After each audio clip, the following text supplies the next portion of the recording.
شريك لك لبيك إن الحمد والنعمة لك والملك لا شريك لك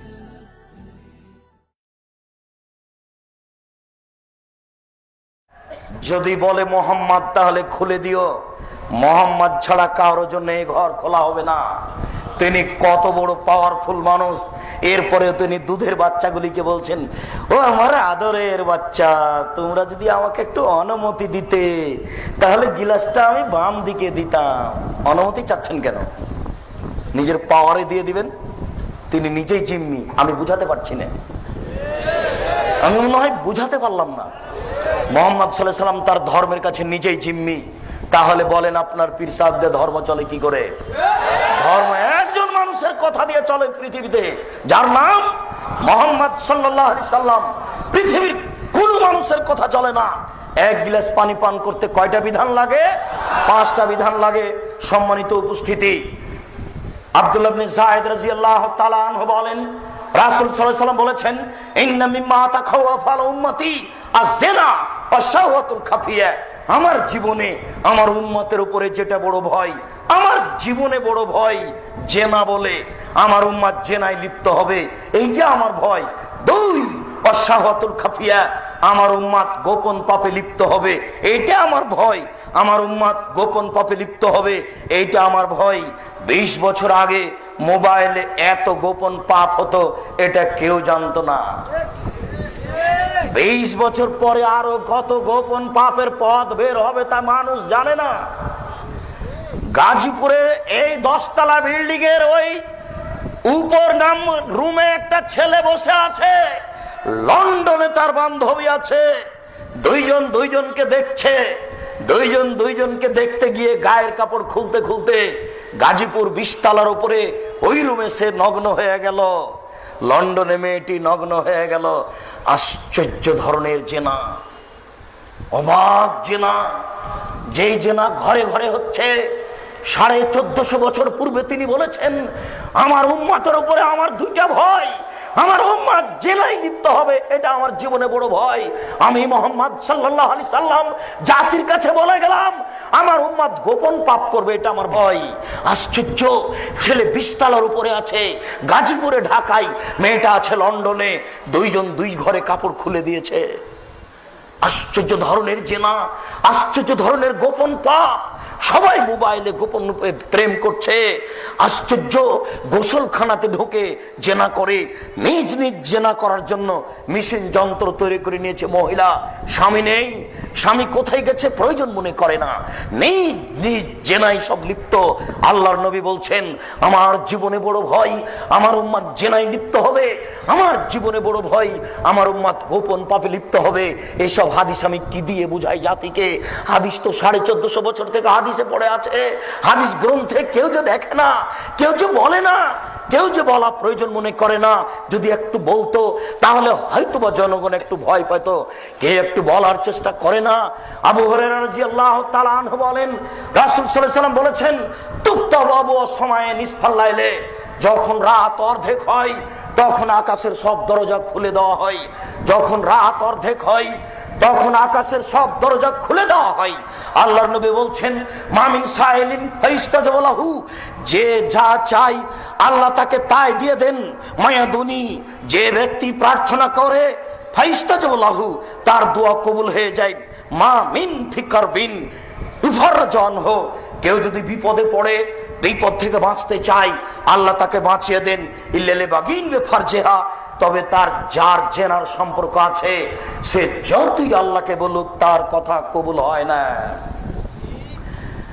আবার শুনুন সম্মানিত উপস্থিতি, আবু হুরায়রা রাদিয়াল্লাহু তাআলা আনহু বলেন, আল্লাহর নবী বলেছেন, ইন্নাল্লাহা ইয়াদনু মিন খালকিহি ইয়াগফিরু মান ইস্তাগফির, নিশ্চয় আল্লাহ মানুষের নিকটে থাকেন যে ক্ষমা চায় তাকে ক্ষমা করে দেন।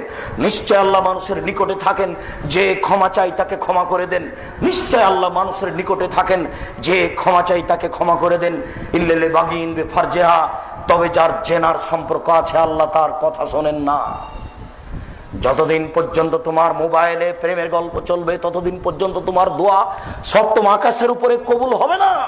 তুমি দাখিল ম্যাট্রিক পরীক্ষা দিয়ে এসেছো, ইন্টার পরীক্ষা দিয়ে এসেছো, তুমি রাতের অন্ধকারে অঝোর নয়নে যদি কাঁদো, তোমার দোয়া কবুল হবে না। তোমার মা বোরখা পরে থাকে, তাহাজ্জুদ পড়ে যদি অঝোর নয়নে কাঁদে, তোমার মায়ের দোয়া কবুল হবে না। যেহেতু তোমার মা মোবাইলে প্রেমের গল্প করে, আমি তোমাকে কি দিয়ে বুঝাই? রাসূল সাল্লাল্লাহু আলাইহি ওয়াসাল্লাম এভাবে বলেছেন। সম্মানিত উপস্থিতি, উমামা বাহিলী রাদিয়াল্লাহু তাআলা আনহু বলেন, আল্লাহর নবী বললেন, ইন্নী কুনতু নাইমান, আমি একদা রাত্রে ঘুমিয়েছিলাম, ফাতায়ানি রাজুলানে, দুইজন মানুষ আমার পাশে আসলো, ফাঁকা যাবে জাবাইয়া, তারা আমার ডান বাহু আর বাম বাহু ধরলো, এক খেয়ালে আমার দিকে চেয়ে থাকেন। যে যেখানে আছেন দোকানপাট বন্ধ করে, চলাচল বন্ধ করে, ক্রয় বিক্রয় বন্ধ করে, এক পায়ে দাঁড়িয়ে হলে দেখতে পান আর না পান, কান লাগিয়ে থাকেন। ইচ্ছা করলে সময় বের করা যাবে না। বক্তব্য শেষ হয়ে গেলে ইচ্ছা করলে আপনাকে আমি সময় দিতে পারবো না। সম্মানিত দিনী ভাই, আপনি একটু দয়া করে অপেক্ষা করুন, আপনার কিছু না কিছু উপকার করবো ইনশাআল্লাহ। বলছিলাম, সম্মানিত দিনী ভাই, রাসূল সাল্লাল্লাহু আলাইহি ওয়াসাল্লাম বললেন, আমি ঘুমিয়েছিলাম, হঠাৎ দুইজন আসলো, একজন আমার ডান হাত ধরলো, একজন আমার বাম হাত ধরলো, ধরে আমাকে নিয়ে চলে যাচ্ছে।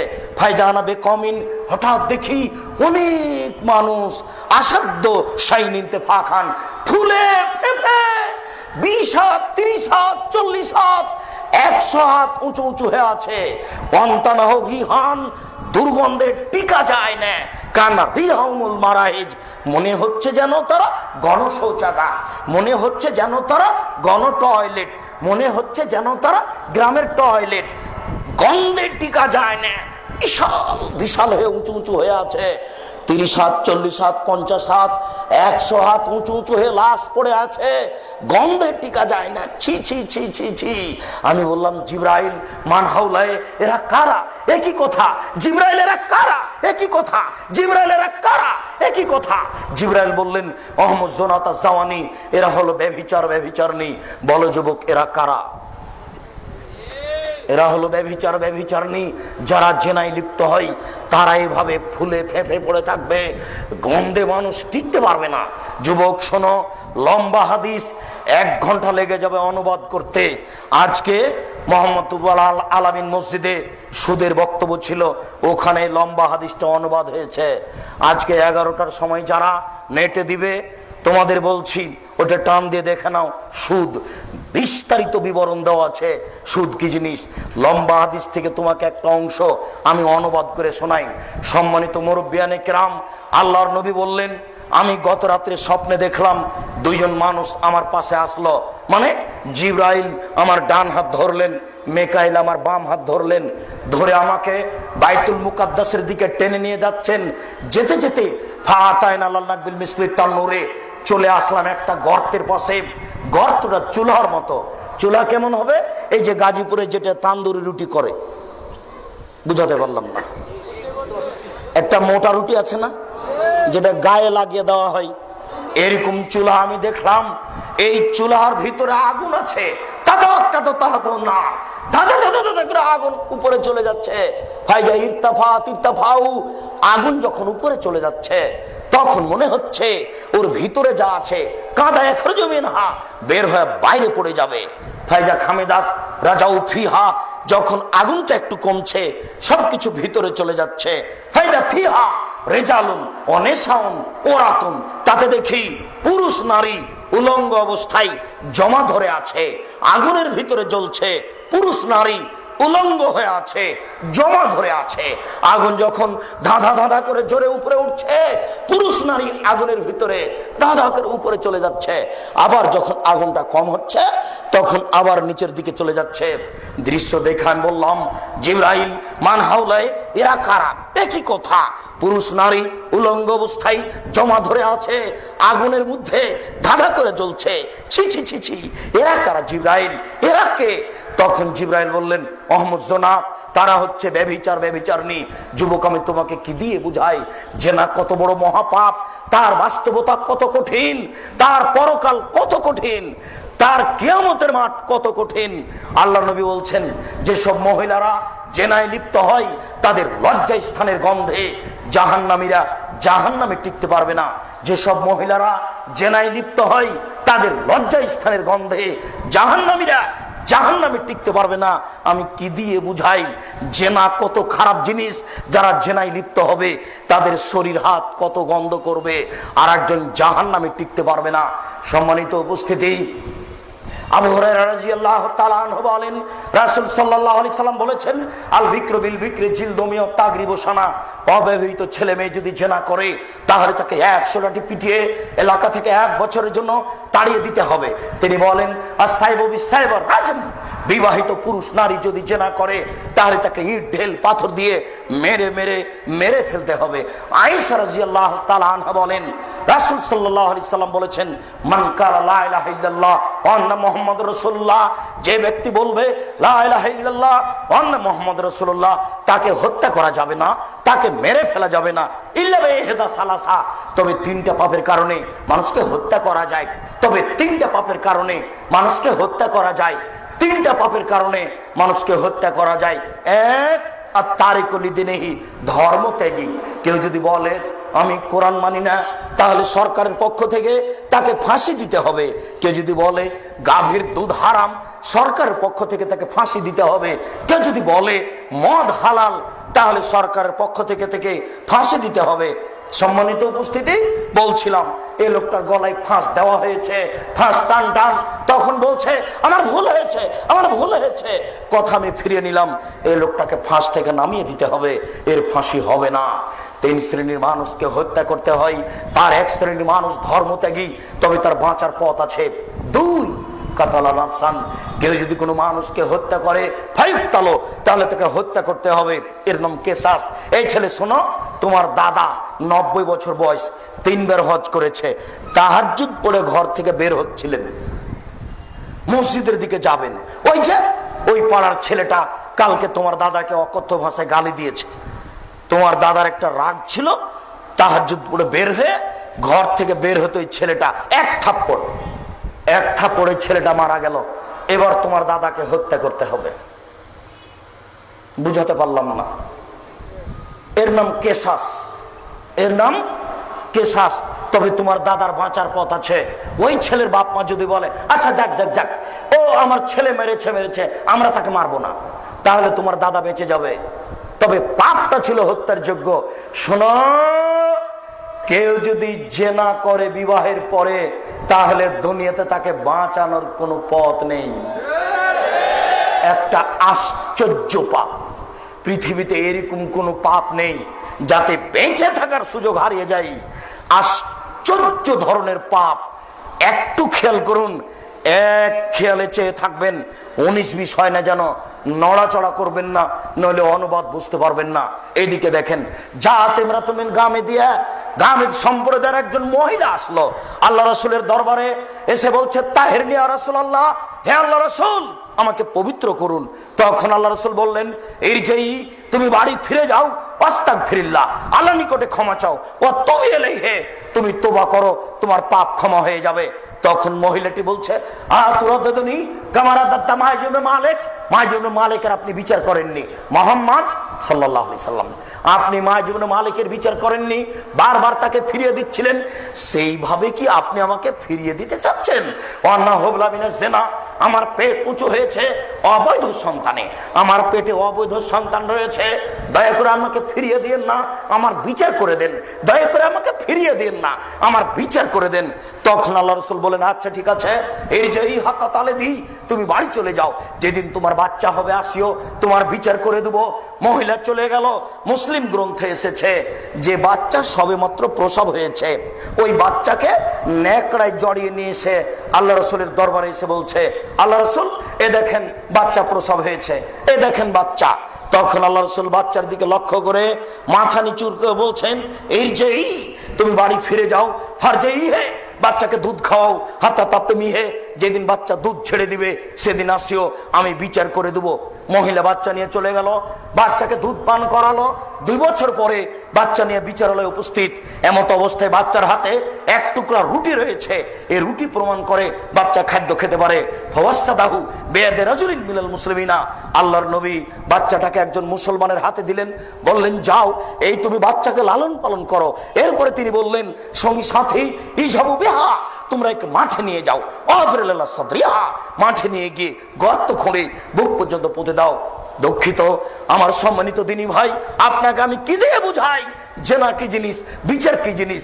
আপনাকে আমি কি দিয়ে বুঝাই জেনা কি জিনিস, বিচার কি জিনিস? বিবাহ করার পরে যদি পুরুষ এই জেনায় লিপ্ত হয় তাহলে তাকে বুক পর্যন্ত মাটিতে পুঁতে দিতে হবে না, এমনিতেই চতুর্দিক থেকে ঢেল পাথর মেরে মেরে ফেলতে হবে।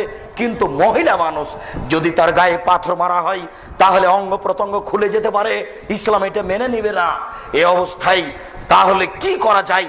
আল্লাহ রাসূল বললেন তাকে বুক পর্যন্ত মাটিতে পুঁতে দাও। বুক পর্যন্ত মাটিতে পুঁতে দিয়ে উপর দিকে তোমরা ঢেল পাথর মারতে থাকো।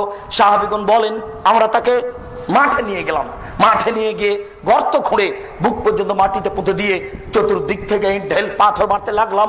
খালিদ বিন ওয়ালিদ বলেন আমি একটা পাথর নিলাম, আমি তার মুখের উপরে মারলাম। ফাতারাজ্জাহাদাম আলা ওয়াজহি খালিদ, পাথরটা মুখে লেগে মুখ ফেটে রক্ত ছিটে খালিদের গায়ে লাগলো। ফাসবাহা, খালিদ গালি দিয়ে বসলেন ছি ছি ছি ছি ছি, একজন জেনাকারিনী মহিলার গায়ের রক্ত আমার গায়ে লাগলো। তখন আল্লাহ রাসূল বললেন মাহলেনা খালিদ, খালিদ থামো, তুমি গালি দিও না। লাকাদ তাওয়াত লাউ তাওয়া সাইবাকসিল্লাহ গফরালাহু, এই মহিলা এত তওবা করেছে, আল্লাহর দরবারে এত ক্ষমা ভিক্ষা চেয়েছে, এরকম তওবা যদি বড় থেকে বড় পাপী করে তবে তার পাপ ক্ষমা করা হবে। খালিদ তুমি একে গালি দিও না। আল্লাহর নবী বললেন এর পাপ ক্ষমা হয়ে গেছে। আল্লাহর নবী তার জানাজা করলেন, আল্লাহর নবী তার কাফন দাফন করলে। কি দিয়ে বুঝায় আমি জাতিকে? আল্লাহ রাসূল তাকে বললেন না যাও তোমার বিচার হবে না, তোমার পাপ ক্ষমা হয়ে গেছে, এই কথা তিনি বললেন না। আপনাকে আমি যেটা বুঝাতে চেয়েছি কি বুঝালাম? আপনাকে আমি বুঝালাম যে জেনা যদি হয় বিবাহের পরে তাহলে দুনিয়াতে তার বেঁচে থাকার কোনো সুযোগ নেই। এত বড় পাওয়ারফুল মানুষ, পৃথিবীর সবচেয়ে বড় পাওয়ারফুল মানুষ, তিনি বললেন তার পাপ ক্ষমা হয়ে গেছে, কিন্তু তিনি মাফ করতে পারলেন না। তিনি ধর্মের কাছে জিম্মি, তিনি বলে যেতে পারলেন না যে তার পাপ ক্ষমা হয়ে গেছে, যাও তোমার বিচার হবে না। আমি মনে হয় বুঝাতে পারছি না। সম্মানিত উপস্থিতি মনে রাখবেন রাসূল সাল্লাল্লাহু আলাইহি ওয়াসাল্লাম বলছেন সালাসা, তিন শ্রেণীর মানুষ রয়েছে যাদের সাথে আল্লাহ বিচারের মাঠে কথা বলবেন না। শুনুন, তিন শ্রেণীর মানুষ রয়েছে যাদের সাথে আল্লাহ বিচারের মাঠে কথা বলবেন না। তারা কত বড় পাপী? তার এক শ্রেণীর মানুষ হচ্ছে আল মুসবিল, যারা পায়জামা প্যান্ট লুঙ্গি টাকনু নিচে রাখে, তাদের সাথে আল্লাহ বিচারের মাঠে কথা বলবেন না। শুনুন, যারা পায়জামা প্যান্ট লুঙ্গি টাকনু নিচে রাখে তাদের সাথে আল্লাহ বিচারের মাঠে কথা বলবেন না, তাদের পবিত্র করবেন না, তাদের জান্নাতে দিবেন না। দুই, মালিকুন কাযাব, মিথ্যুক দায়িত্বশীল, মিথ্যুক হেড মৌলানা, মিথ্যুক হেডমাস্টার, মিথ্যুক প্রিন্সিপাল, মিথ্যুক ভাইস চ্যান্সেলর, মিথ্যুক মেম্বার, মিথ্যুক দারোগা, মিথ্যুক ওসি, মিথ্যুক চেয়ারম্যান, মিথ্যুক মেম্বার, মিথ্যুক মন্ত্রী, মিথ্যুক জেল সুপার, মিথ্যুক গ্রাম্য সর্দার, মিথ্যুক মসজিদের মুসল্লি, মিথ্যুক দায়িত্বশীল, যে যেখানে আছে সে যত বড়ই পরহেজগার হোক না কেন আল্লাহ তার সাথে কথা বলবেন না। যদি মিথ্যে কথায় দায়িত্ব পালন করে মুসলিম, কথার ভিতরে সরিষা ঢোকানো যাবে না, যা বলছি কিয়ামত পর্যন্ত তাই থাকবে। শুনুন, তিন শ্রেণীর মানুষের সাথে আল্লাহ কথা বলবেন না। তার এক শ্রেণীর মানুষ হচ্ছে যারা পায়জামা প্যান্ট লুঙ্গি টাকনোর নিচে রাখে। দুই, যারা মিথ্যা কথায় দায়িত্ব পালন করে। তিন, শায়খুন জানিন, বেশি বয়সে জেনা করে যারা, তাদের সাথে আল্লাহ কথা বলবেন না। বেশি বয়সে জেনা করে যেসব পুরুষ নারী, তাদের সাথে আল্লাহ কথা বলবেন না। এই কথাটি বুঝার জন্য আরেকটা হাদিস পেশ করছি, আমার দিকে খেয়াল করেন। ইন্নালিল্লাহি মিয়া রাহমা, আল্লাহর নিকটে ছিল 100টি দয়া, আল্লাহর নিকটে ছিল 100টি দয়া, আল্লাহর নিকটে ছিল 100টি দয়া। আনজালা মিনহা রাহমাতান ওয়াহিদা বাইনাল জিন্নি ওয়াল ইনসি ওয়াল হাম্মি ওয়াদ দাওয়াবি, তার একটি দয়া আল্লাহ ভাগ করে দিয়েছেন জিনের মাঝে, মানুষের মাঝে, পশু প্রাণীর মাঝে। একটি দয়ার ভাগ পেয়ে মানুষ তার মেয়েকে আম্মু বলে ডাকে, চুমা খায়। একটি দয়ার ভাগ পেয়ে কুকুর তার বাচ্চাকে আদর করে ডাকে। একটি দয়ার ভাগ পেয়ে গাভী তার বাচ্চাকে জিহ্বা দিয়ে চাটে। একটি দয়ার ভাগ পেয়ে সাপ তার বাচ্চাকে আদর করে ডাকে। একটি দয়ার ভাগ পেয়ে সিংহ তার বাচ্চাকে আদর করে দুধ খাওয়ায়। আর 99টি দয়া আল্লাহ নিজের কাছে রেখেছেন। ইয়ারহামু বিআলা ইবাদিহি, এই দয়াগুলি দিয়ে আল্লাহ বিচারের মাঠে মানুষকে ক্ষমা করবেন। কি দিয়ে বোঝায় আপনাকে আমি বিচারের মাঠে আল্লাহ কত দয়াশীল হবেন? এরপরেও 3 শ্রেণীর মানুষের সাথে আল্লাহ কথা বলবেন না, তারা কত বড় পাপী। আমি মনে হয় পূর্ণ বুঝাতে পারলাম না। আল্লাহর কাছে কতটি দয়া ছিল? 100। তার একটা দয়া আল্লাহ প্রাণীকে দিয়েছেন। প্রাণী বুঝা যায় না মনে হয়, প্রাণীর মধ্যে দিয়ে দিয়েছেন। এই একটি দয়ার ভাগ পেয়ে গাভীটা তার বাচ্চাকে এইভাবে চাটে খাচ্ছে, এইভাবে জিভা দিয়ে চাটছে। আর একটি দয়ার ভাগ পেয়ে আপনার মেয়েকে আপনি এইভাবে চোয়া খাচ্ছেন। 99টা দয়া আল্লাহ নিজের কাছে রেখেছেন। এইগুলি দিয়ে বিচার মাঠে আল্লাহ মানুষকে মাফ করবেন। এরপরে আল্লাহ 3 শ্রেণীর মানুষের সাথে কথা বলবেন না, তারা কত বড় পাপী। আমি আপনাকে কি দিয়ে বুঝাই তারা কত বড় পাপী? তার 1 শ্রেণীর মানুষ হচ্ছে যারা পায়জামা প্যান্ট লুঙ্গি টাকনুর নিচে রাখে। এই ছেলে, আমি তোমাকে শতবার বলেছি, জন্ম দিতে পারলেই মা হওয়া যায় না, জন্ম দিতে পারলেই বাপ হওয়া যায় না, প্রসাব করাতে পারলেই মা হওয়া যায় না, বাচ্চাকে দুধ পান করাতে পারলেই মা হওয়া যায় না। পাগলিও বাচ্চাকে প্রসাব করাতে পারে, পাগলিও বাচ্চাকে দুধ খাওয়াতে পারে। শোনো, এই যে তোমার ছোট ভাইটা প্যান্টটা পরে আছে টাকনুর নিচে, তোমার মা বলে না আব্বু ছি ছি ছি আব্বু আব্বু করেছো কি? আসো আসো আসো আসো, প্যান্টটা খুলো আব্বু, প্যান্টটা খুলো, আমি কেটে দিই, করেছো কি তুমি? আরে প্যান্টটা টাকনুর নিচে আব্বু। 3 শ্রেণীর মানুষের সাথে আব্বু বিচারের মাঠে আল্লাহ কথা বলবেন না। তার 1 শ্রেণীর মানুষ হচ্ছে যারা পায়জামা প্যান্ট লুঙ্গি টাকনুর নিচে রাখে, আব্বু খুলো খুলো খুলো, কেটে দিই। এই কথা তোমার মা বলতে পারে, পাগলি বলতে পারে না। যদি তোমার মা না বলে তাহলে তোমার মা পাগলির চেয়ে খারাপ কিনা বলো? তোমার মাকে যদি আমি অশিক্ষিতা প্রমাণ করতে না পারি, জাতির সামনে বক্তব্য দেব না। তোমার মা এই কলেজের প্রধান শিক্ষিকা, প্রিন্সিপাল। তোমার মা হাই স্কুলের হেডমাস্টার হতে পারে, 14 বার মাস্টার ডিগ্রি পাস করলেও তোমার মা জানে না বাচ্চাকে কিভাবে লালন পালন করতে হয়। এমনিতেই পশু প্রাণীর মতো বাচ্চাকে খাওয়িয়ে নিয়ে বাচ্চাকে কোলে তুলে রিক্সায় নিয়ে চলে গেছে স্কুল। দেখো না, রাত দিন তোমার মা যাচ্ছে, ও জানে বাচ্চাকে কিভাবে লালন পালন করতে হয়, বাচ্চাকে কিভাবে দুধ খাওয়াতে হয়, সেটাই জানে না। বলছিলাম সম্মানিত উপস্থিতি, যুবক, বৈঠকের যুবতী, আমি আপনাদের বলছি নিরাশা হবেন না। আব্দুর রাজাক সাহেব যেভাবে বললেন বাঁচার পথ কি সেইটা বলেন। আজকে যা বললেন তাতে তো বাঁচার পথ দেখি না, বাঁচার পথ কি সেইটা বলেন একটু। জি, দয়া করে আপনি অপেক্ষা করুন, আপনাকে আমি বাঁচার পথ বলছি। মনে রাখবেন, বড় পাপ 2 ভাগে বিভক্ত, একগুলি আল্লাহর সাথে জড়িত, একগুলি মানুষের সাথে জড়িত। মনে রাখবেন, বড় পাপ 2 ভাগে বিভক্ত, একগুলি আল্লাহর সাথে জড়িত, একগুলি মানুষের সাথে জড়িত। এই ছেলে, তোমার বাপ কোটি কোটি টাকা সুদ খেয়েছে। ঢাকা শহরে কয়েকটা বাড়ি, কোটি কোটি টাকা ব্যাংকে জমা আছে সুদের। আল্লাহর নবী বলেছেন, কেউ যদি জেনে শুনে 1 টাকা সুদ খায়, 36 বার জেনা করে যত পাপ হবে, 1 টাকা সুদ খেলে তার চেয়ে বেশি পাপ হবে। আল্লাহর নবী বলেছেন, সুদের পাপের 70টি ভাগ রয়েছে। ছোট ভাগ হলো মার সাথে জেনা করলে যেমন পাপ হয়। শোনো, আজকে যদি তোমার বাপ রাতে হাত তুলে আল্লাহকে বলে, আল্লাহ আমার ভুল হয়েছে, তুমি আমাকে মাফ করো, আমি সুদের লেনদেন বন্ধ করলাম, আর কোনোদিন সুদ খাবো না, এই কথাটা বলেই যদি তোমার বাপ মারা যায়, ইনশাল্লাহ জান্নাত হবে, হবে ইনশাল্লাহ। কেন? এই পাপ কার সাথে জড়িত? আল্লাহর সাথে জড়িত। এইবার তোমাকে বলি, ওই যে গাজীপুর ওই মোড়ে একটা রিক্সায় উঠেছ, এখানে নেমে বলছো কত টাকা ভাড়া? বললো 100 টাকা।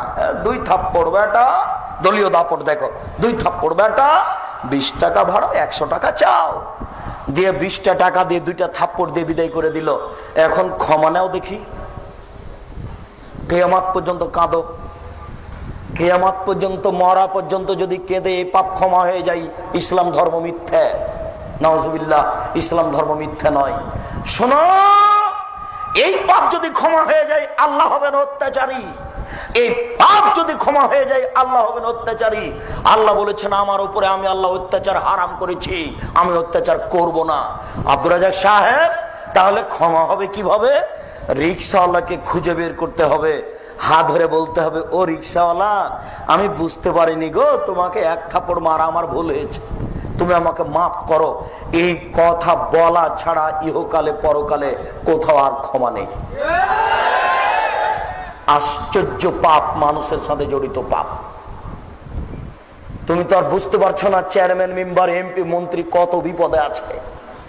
তারা যদি বিপদ বুঝতে পারতেন তাহলে জনগণের সামনে হাত জোড় করে বলতেন, জনগণ আমার ভুল হয়েছে, জনগণ আমার ভুল হয়েছে। আমার গাজীপুর বাজারে আমার বাপের 1 শতক জমি আছে, ওখানে আমি একটা দোকান করে বাকি জীবন খাবো, আমি দায়িত্ব পালন করবো না, আমি চলে গেলাম। উনি বুঝতে পারছেন এটা কত কঠিন। কি করে? একটু। কি করে? একটু। কিভাবে? একটু। 1 বস্তা গম ছিল জনগণের, আর 1 বস্তা গম ছিল তার বাপের। তো ওখান থেকে কিছু গম এদিকে চলে এসেছে। না না না, কিছু নয়, 100 না, 100 নয়, একটা গম 10-এর এদিকে চলে এসেছে। চেয়ারম্যান সাহেব দেখলেন যে 10-এর গমের মধ্যে থেকে একটা গম আমার ভিতরে চলে আসলো। চেয়ারম্যান সাহেব গমটা ওইদিকে করলেন না, এবার তিনি হজ করতে চলে গেলেন। হজ করতে গিয়ে কাবা ঘরের গিলাপ ধরে কাঁদছেন, আল্লাহ আমার ভুল হয়েছে, মাফ করো, আল্লাহ কিছু গম আত্মসাৎ হয়েছে, তুমি মাফ করো। এইভাবে কাঁদতে যদি থাকেন, এক পর্যায়ে আল্লাহ বলবেন, ও চেয়ারম্যান সাহেব, আরে যে না ছিল আমার ব্যাপার, যত বড় পাপ হোক না কেন। ও চেয়ারম্যান সাহেব, সুদ ছিল আমার ব্যাপার, যত বড় পাপ হোক না কেন, গম যে আমার নয় গো, গম যে জনগণের, আমার কাছে ক্ষমা হবে না, জনগণের কাছে ফিরে যাও। বুখারী, মুসলিম, আল্লাহ রাসূল বলেছেন, যে দায়িত্বশীল যত বড় গাদ্দার, ধোঁকাবাজ, প্রতারক, তার পিছনে পতাকা হবে তত বড়। হেডমাস্টারকে গিয়ে ছেলেটা বলছে, স্যার আমার ভর্তির জন্য 3000 টাকা রাখেন। তো 3000 টাকার 2000 টাকা রেখে 1000 টাকা পকেটে করে নিয়ে মাছ কিনে বাড়ি চলে গেল। ও হেডমাস্টার সাহেব, বুঝতে পেরেছেন এটা কত বড় জটিল, বাকি জীবন আর ক্ষমা হবে না। আমি বুঝাতে পারছি না মনে হয়, বাকি জীবন আর ক্ষমা হবে না। এটার পথ কি এটা একটু বলবো, কিন্তু পাপ এত জটিল, আপনাকে আমি কি দিয়ে বুঝাই। এইটা আপনার বাপের জমি, 62, 72 জমি জরিপ আছে, নিখুঁত জমি, ওখানে আপনি আলু চাষ করেছেন। আলু চাষ করে এই গাজীপুর বাজারে বড় আলুগুলি মুখের উপরে রেখে মাত্র 5 টাকা ঠগে বিক্রি করলেন। এখন ক্ষমা নেন দেখি। কিয়ামত পর্যন্ত কাঁদলে ক্ষমা হবে না। যত মানুষকে ঠগে আলু বিক্রি করেছেন সবার কাছে টাকা ফেরত দিতে হবে। গরু জবে করেন, বিক্রি করেন, গোস্ত গরু জবে করেন, বিক্রি করেন, দিনে কোটি টাকা ইনকাম করেন, তাতে আসে যায় না, কিন্তু প্রত্যেক দাঁড়িতে 50 করে গোস্ত কম দিয়েছেন, এবার ক্ষমা নেন দেখি। বুঝাতে পারলাম না? যে না, যত বড়ই পাপ হোক না কেন, এখনই যদি আল্লাহকে বলেন, চোখের পানি ফেলে, আল্লাহ আমার ভুল হয়েছে, আমাকে মাফ করো, একবার বললেই ক্ষমা হয়ে যাবে ইনশাআল্লাহ। শতবার আপনি কেঁদে বলেন সেটা ভিন্ন কথা, এটা আল্লাহর সাথে জড়িত পাপ ক্ষমা করা সহজ। শুনুন সম্মানিত উপস্থিতি, আমরা আব্দুর রাজাক সাহেবের মুখে শুনেছি অজু করে নামাজ পড়তে হয়, পানি নেই, তায়াম্মুম করে নামাজ পড়তে হবে, মাটি নেই। বিনা অজুতে বিনা তায়াম্মুমে নামাজ পড়তে হবে। কেবলার দিকে মুখ করে নামাজ পড়তে হয়, কেবলা বোঝা যায় না, এমনিতে নামাজ পড়তে হবে। শত্রু তাড়া দিয়েছে, দৌড়িয়ে চলে যাচ্ছি, এই অবস্থাতে নামাজ পড়তে হবে। গাড়িতে দাঁড়িয়ে আছি, ঠেলে ঠেল মানে না, এইভাবে হাত উঁচু করে শিকল ধরে আছি, নামাজের টাইম হয়ে গেছে, এইভাবেই নামাজ পড়তে হবে। দাঁড়িয়ে নামাজ পড়তে হয়, বসে দাঁড়িয়ে থাকা যায় না, বসে থেকে পড়তে হবে। বসে থাকা যায় না, শুয়ে থেকে পড়তে হবে। পরিষ্কার কাপড় পরে সালাত আদায় করতে হয়, পরিষ্কার কাপড় নেই, যেই কাপড়ে পেশাব পায়খানা লেগে আছে এই কাপড় পরেই সালাত আদায় করতে হবে। পরিষ্কার অপরিষ্কার কোনো কাপড়ই নেই, উলঙ্গ হয়ে আছেন, উলঙ্গ অবস্থাতেই সালাত আদায় করতে হবে। কথার কথা বলা হয়েছে, আফগানিস্তানে, ইরাকে, মুসলিম দেশে মার্কিন সৈন্য ঢোকে, মুসলিম নারীকে ধরে নিয়ে এসে 10 জন 12 জন ধর্ষণ করে, এরপরে পরনের কাপড় খুলে নিয়ে উলঙ্গ অবস্থায় হাঁটতে বাধ্য করে, তাদের সামনে এই উলঙ্গ অবস্থায় যদি নামাজের টাইম হয়ে যায়, তাহলে মার্কিন সৈন্যের সামনে উলঙ্গ অবস্থাতেই এই মহিলাকে নামাজ পড়তে হবে, পড়তেই হবে। আপনাকে আমি কি দিয়ে বুঝাই নামাজ কি জিনিস? আপনাকে আমি কি দিয়ে বুঝাই নামাজ কি জিনিস? আপনাকে আমি কি দিয়ে বুঝাই নামাজ কি জিনিস? একটা আশ্চর্য ইবাদত যে মানুষের কোনো অসুবিধা বুঝে না, একটা আশ্চর্য ইবাদত যার কোনো বদল বিকল্প চলে না। আমি অসুস্থ, একে টাকা দিলাম, ও হজ করলো, হজ আমার হয়ে গেল। এ দেখেন হজের বিকল্প চলে, নামাজের চলে না। আমি অসুস্থ, ফকিরকে খাওয়ালাম, সকাল সন্ধ্যা রোজা থাকলো, রোজা আমার হয়ে গেল। এ দেখেন রোজার বিকল্প চলে, নামাজের বিকল্প চলে না। আশ্চর্য ধরনের ইবাদত। ইমাম আবু হানিফা রাহিমাহুল্লাহ বলেছেন, কেউ যদি অলসতা করে এক ওয়াক্ত নামাজ ছেড়ে দেয়, তাহলে তাকে জেলখানায় বন্দি করে পিটিয়ে নামাজ পড়াতে হবে। ইমাম আহমদ ইবনে হাম্বল রাহিমাহুল্লাহ বলেছেন, কেউ যদি অলসতা করে এক ওয়াক্ত নামাজ ছেড়ে দেয়, তাহলে তাকে কুরবানি করতে হবে। বর্তমান আরবি বিদ্বানগণ এখন বলছেন, এই মুহূর্তে আরবি বিদ্বানগণ বলছেন, স্বামী নামাজ পড়ে, স্ত্রী পড়ে না, স্ত্রী পড়ে, স্বামী পড়ে না। বিভাগ কেটে গেছে, চেয়ারম্যান লাগে না, মেম্বার লাগে না, কাজী লাগে না, খাতা কলম লাগে না, বিভাগ এমনিতেই গেছে। আপনাকে আমি কি দিয়ে বুঝাই নামাজ কি জিনিস? আল্লাহ নবী বলেছেন, এই মরু আওলাদাকুম বিসসালাত আহম আবনাউ সাবি সিনিনা, তোমরা তোমাদের ছেলে মেয়েকে নামাজ পড়তে বলো যখন তার বয়স 7 বছর। ওয়াজরিবুহুম আলাইহা ওয়াহুম আবনা আশরি সিনিনা, তোমরা পিটিয়ে ছেলে মেয়েকে নামাজ পড়াও যখন তার বয়স 10 বছর। আল্লাহর নবী কখনো বলেননি, আল্লাহর নবী কখনো বলেননি, এই ছেলে তোমার বয়স 7 বছর, নামাজ পড়ো, নামাজ পড়ো। এইভাবে আল্লাহ রাসূল কখনো বলেননি। আল্লাহ রাসূল বলেননি, এই ছেলে তোমার বয়স 10 বছর, নামাজ পড়ো নইলে পিটাবো। বলো নামাজ পড়ো নইলে পিটাবো। এইভাবে আল্লাহ রাসূল বলেননি। আল্লাহ রাসূল বলছেন, মুরু আওলাদাকুম বিসসালাত ওয়াহুম আবনাউ সাবি সিনিনা, তোমরা তোমাদের ছেলে মেয়েকে নামাজ পড়তে বলো যখন তার বয়স 7 বছর 10 পর্যন্ত। আব্বু নামাজ পড়ো, আম্মু নামাজ পড়ো, আব্বু নামাজ পড়ো। কতদিন চলবে? 3 বছর। এবার পিটন, লাঠি, এই দাঁত ভেঙে দেবো, একবারে পিঠের চামড়া তুলে দেবো, আগে নামাজ পড়াই তারপরে কোনো কথা। এটা কতদিন চলবে পিটন? 5 বছর 15 পর্যন্ত। এ হলো 5 আর 3 8 বছর নামাজের কর্মসূচি। 5 বছর বয়সের ছেলে নামাজ পড়ে না, তার বাপ বেঁচে আছে, কথা মিথ্যে। 15 বছর বয়সের ছেলে নামাজ পড়ে না, তার বাপ বেঁচে আছে, এটা মিথ্যে।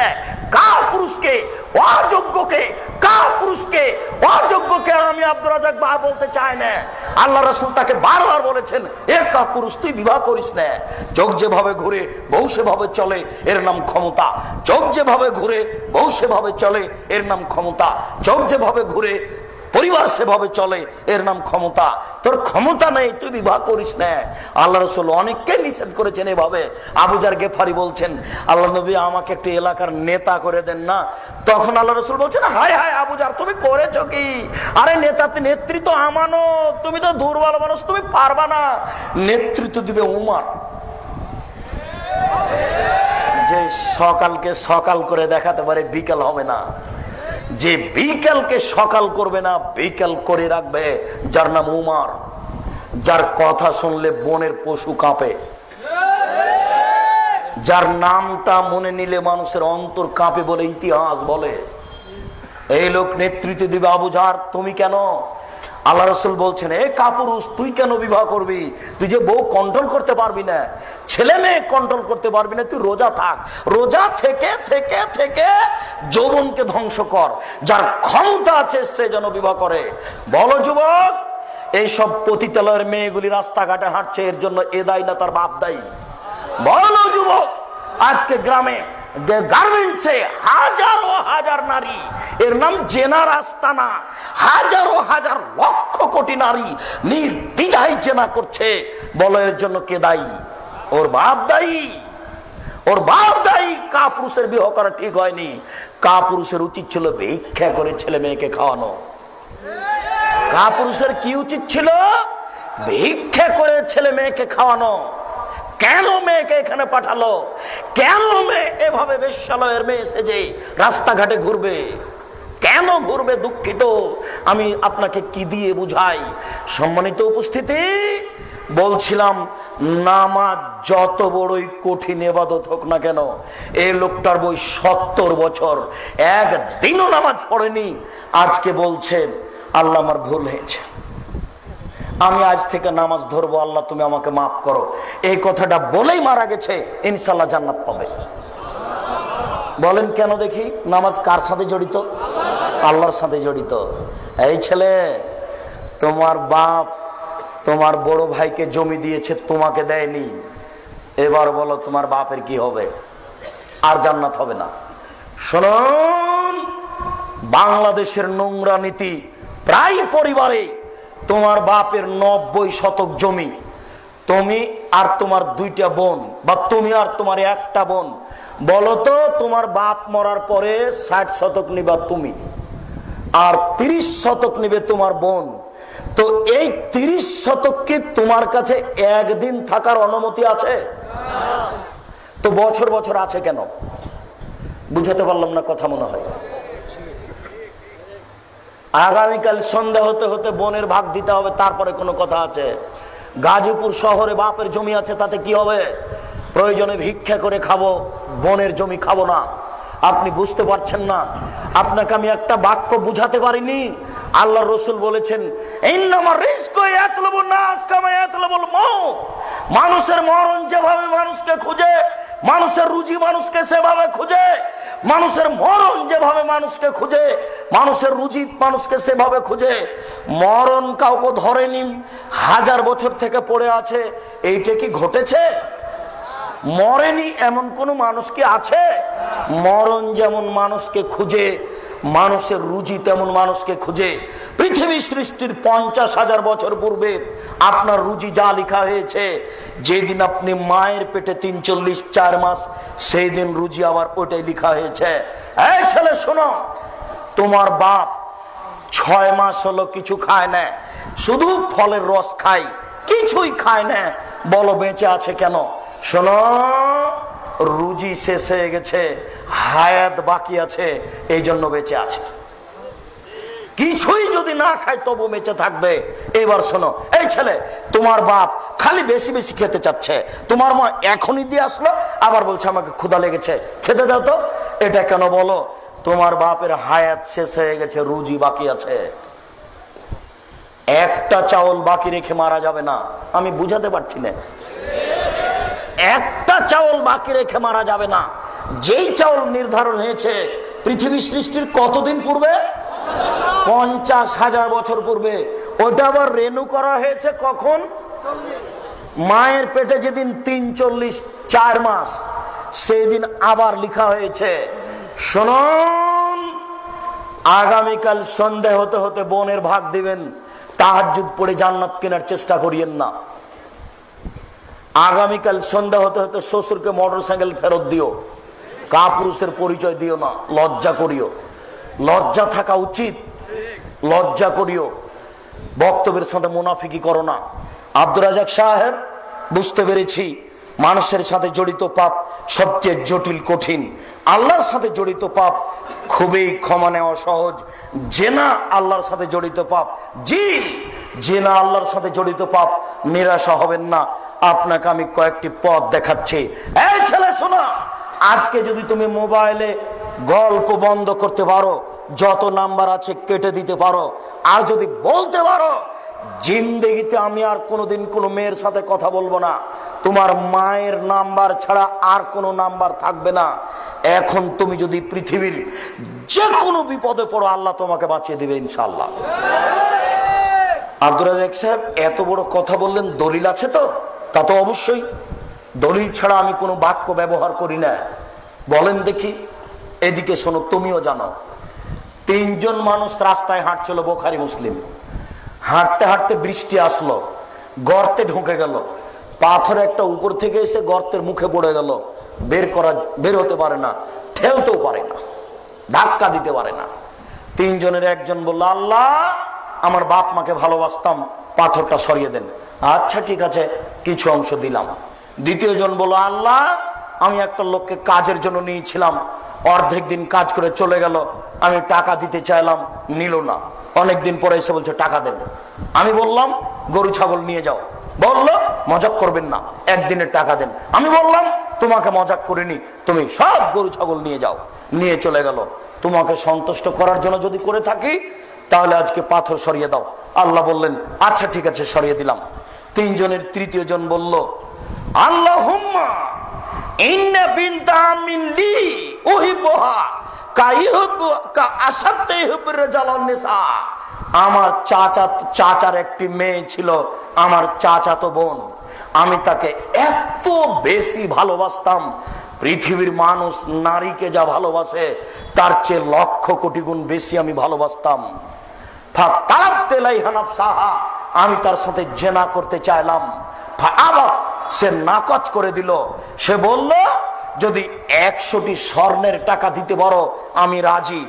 আমার বোন বুঝেছিল আমি গরিব মানুষ, 100টি স্বর্ণের টাকা সংগ্রহ করতে পারবো না। আমি হাড় ভাঙা পরিশ্রম করে 100টি স্বর্ণের টাকা সংগ্রহ করলাম। আমি বললাম এ নাও টাকা। টাকা হাতে নিল, জালাস্ত বাইনা রিজলাইহা, আমি তার দুই পায়ের মাঝে বসলাম, এখন জেনা করব। ও আমাকে বলল আব্দাল্লাহ, এ আল্লাহর বান্দা, ইত্তাকিল্লাহ, আল্লাহকে ভয় কর, ওলা তাবতাহিল খাতামা, আমাকে ওয়াসতি করিস না বান্দা। এ আল্লাহর বান্দা, আল্লাহকে ভয় কর, আমাকে ওয়াসতি করিস না। আমি একজন অসতী নারী হতে চাই না, তুই আমাকে ওয়াসতি করিস না। ফাকুমতানহা, আমি ওখান থেকে উঠে গেলাম। যদি তোমার ভয়ে করে থাকি তুমি পাথর সরিয়ে দাও। আল্লাহ পাথর সরিয়ে দিলেন। বুখারী মুসলিম। বলো তুমি বিপদ থেকে বেঁচে যাবে ইনশাআল্লাহ। দেখো তুমি মানুষই পারে, পশু প্রাণী পারে না। এই ত্যাগ তিতিক্ষায় কে যেতে পারে? মানুষই পারে। এই ত্যাগ তিতিক্ষায় কে যেতে পারে? মানুষই পারে। দেখবে তুমি ইমান, একটু দেখো, 1 মিনিট দেখবে তুমি ইমান, একটু দেখো, 1 মিনিট দেখো। তোমার মাকেও বলছি, তোমার বোনকেও বলছি, দেখো ইমান কাকে বলে। দেখো জেনা থেকে নিজেকে বাঁচানোর পথ দেখো। ইব্রাহিম আলাইহিস সালাম বললেন, সারা স্বৈরাচারী শাসক তোমাকে ডেকে পাঠিয়েছে, আমি রক্ষা করতে পারলাম না, তুমি স্বৈরাচারী শাসকের কাছে যাও। সারা নির্জনে স্বৈরাচারী শাসকের ঘরে ঢুকলেন। শাসক বসেছিল, ঢুকতে দাঁড়িয়েছে, গায়ে হাত লাগাবে তাই হাতটা বাড়িয়েছে। সারা বললেন থামো, আগে ওযু হবে, 2 রাকাত সালাত হবে, তারপরে কোনো কথা। সারা ওযু করলেন, 2 রাকাত সালাত আদায় করলেন। 2 রাকাত সালাত আদায় করে বলছেন, আল্লাহুম্মা, হে আল্লাহ, ইন কুনতা আমানতু বিকা ওয়া বিরাসুলিকা, আমি সারা যদি তোমাকে বিশ্বাস করে থাকি, আমি সারা যদি তোমার নবী ইব্রাহিমকে নবী বলে বিশ্বাস করে থাকি, আমি বলি না ইব্রাহিম আমার স্বামী, আমি বলছি ইব্রাহিম নবী। ওয়াহাসান্ত ফারজিল্লাহ জাওজি, আমার লজ্জা স্থানকে জিন্দেগিতে আমার স্বামী ছাড়া কাউকে ব্যবহার করতে দিনি। এই 3টা কথা যদি ঠিক হয়ে থাকে, 1 আমি তোমাকে বিশ্বাস করি, 2 আমি তোমার নবী ইব্রাহিমকে বিশ্বাস করি, 3 জিন্দেগিতে আমি কোনোদিন জেনায় লিপ্ত হইনি, আমার লজ্জা স্থান কাউকে আমি ব্যবহার করতে দিনি। এই কথা 3টা যদি ঠিক হয়ে থাকে, ফালা তুসাল্লি তালাল কাফেরা, এই স্বৈরাচারী শাসককে আমার উপরে জয় করবে না, ও যেন আমার গায়ে হাত লাগাতে না পারে। কথা শেষই হয়নি, ফাগুত্তা অজ্ঞান হয়ে উল্টে পড়ে গেছে। কথা শেষই হয়নি। আমি তোমাকে কি দিয়ে বুঝাই ইমান কি জিনিস? বুখারী মুসলিম। আমি তোমাকে কি দিয়ে বুঝাই ইমান কি জিনিস? তোমার বোনকে একটু বলতে দেখো, বলো দেখি, বলুক দেখি। তোমার বোন আঁটো সাঁটো কামিজ পরে আছে, জাতিকে তার উঁচু নিচু দেখিয়ে জাহান্নামে ঠেলে দিয়ে জান্নাত কিনতে চাচ্ছে। বলো কি বলবে আল্লাহকে? ও কি বলতে পারে? তোমার বাপ, তোমার মা নগ্ন পোশাক পরে চলে, বেশ্যালয়ের মেয়েকে দিন রাত দেখে, বলো তোমার মা আল্লাহকে কি বলতে পারে? ছোট ব্লাউজ পরে দিন রাত ঘুরে, বলো তোমার মা আল্লাহকে কি বলতে পারে? দেখেছো ইমানের কত পাওয়ার, দেখেছো ইমানের কত ক্ষমতা। বলছে ভাবে এক, আমি যদি তোমাকে বিশ্বাস করে থাকি। দুই, তোমার নবী ইব্রাহিমকে যদি আমি বিশ্বাস করে থাকি। তিন, জিন্দেগিতে যদি আমি কোনোদিন লজ্জা স্থানকে আমার স্বামী ছাড়া কাউকে দিয়ে না থাকি, এই কথা তিনটে যদি আমার সত্য হয়ে থাকে, তাহলে এই জন্য আমার গায়ে হাত লাগাতে না পারে। কথা শেষই হয়নি, অজ্ঞান হয়ে গেছে। ঈমান কাকে বলে দেখো। 1 মিনিট আর একটু দেখো ঈমান কাকে বলে দেখো। দেখো 1 মিনিট। কালা আসহাবু মূসা, মূসা আলাইহিস সালামের সঙ্গী সাথী বললেন, ইন্নালা মুদরাকুন, আমরা বন্দী। ডানে ফেরাউন, বামে ফেরাউন, পিছনে ফেরাউন, সামনে সাগর। ডানে ফেরাউন, বামে ফেরাউন, পিছনে সাগর, পিছনে ফেরাউন, সামনে সাগর। বাঁচার কোনো পথ নেই। সঙ্গী সাথী বললেন, মূসা আমরা বন্দী, আমরা আটকা পড়েছি। ডানে ফেরাউন, বামে ফেরাউন, পিছনে ফেরাউন, সামনে সাগর। মূসা আমরা বন্দী, আমরা আটকা পড়েছি। তখন মূসা আলাইহিস সালাম বলছেন, কাল্লা, কখনো নয়, অসম্ভব হতে পারে না। কাল্লা, কখনো নয়, অসম্ভব হতে পারে না। কিন্তু মায়া রব্বি, আমার সাথে আমার প্রতিপালক রয়েছেন, সায়াদিনী, তিনি আমাকে পথ দেখাবেন। অসম্ভব ফেরাউন আমাকে ধরতে পারে না, অসম্ভব ফেরাউন আমাকে ধরতে পারে না। কাল্লা, কখনো নয়, অসম্ভব, এটা হতে পারে না, ফেরাউন আমাকে ধরতে পারে না। ইন্না মায়া রব্বি, আমার সাথে আমার প্রতিপালক রয়েছেন, সায়াদিনী, তিনি আমাকে পথ দেখাবেন। যুবক, তুমি মনে রেখো, মূসা আলাইহিস সালাম নিজেই জানেন না পথ কি হতে পারে।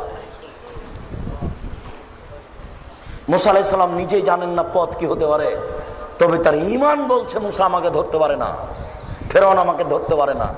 আমি বুঝাতে পারলাম না মনে হয়। কোন পথ নেই বাঁচার, তবে তিনি বলছেন ফেরাউন আমাকে ধরতে পারে না, এটা অসম্ভব, এটা হতেই পারে না। আল্লাহ বলছেন লাঠি হাতে একটু সাগরে মারো। মারলেন, পানিটা দুই দিকে সরে গেল। আল্লাহ বলছেন কাত্তাউদিল আজিম, পানি পাহাড়ের মতো দাঁড়িয়ে আছে। যেখানে পানির গভীরতা 1 কিলো, সেখানে পানির পাহাড়ের উঁচুতা 1 কিলো।